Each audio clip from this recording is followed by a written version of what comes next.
The man skillfully patted the boss's secretary on the butt and was caught by the boss. Strangely, the boss did not call the police. Instead, he promised the man a promotion and a raise. The condition was that he had to stay late and work overtime that night. The man was full of confusion, but he agreed. He did not know that this decision would make him regret it for the rest of his life. At midnight, the man walked out of the office and saw the hallway.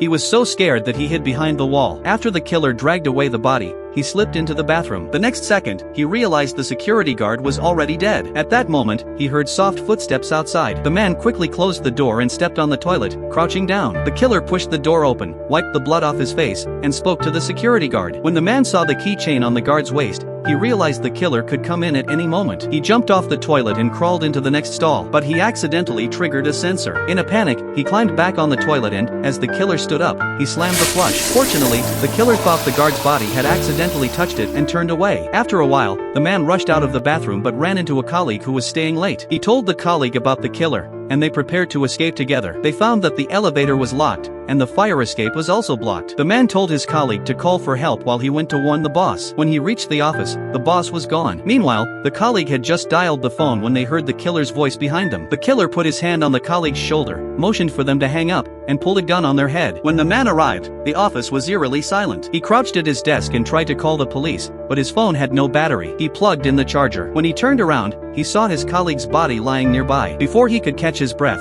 the killer suddenly entered the office. The man quickly hid in a supply room at the end and watched the killer's every move. The killer was talking on the phone while walking toward him. The man's legs trembled, and he prepared to strike as soon as the killer opened the door. Then, the phone rang. The killer turned toward the man's desk. The man seized the moment, ran out of the supply room, and sprinted down the hall. The killer saw the caller ID. It was the man's girlfriend. When he saw the man's name and photo, he immediately knew the target was nearby. The man had already escaped into another room. He lit a pile of paper, trying to trigger the smoke alarm. But after waiting, the alarm did not react. He looked at the opposite building and saw someone working late, so he jumped on the desk and waved frantically for help. Meanwhile, the killer smelled the smoke and advanced toward the room with his gun raised. Now, you watching this, do you think this man could escape the killer?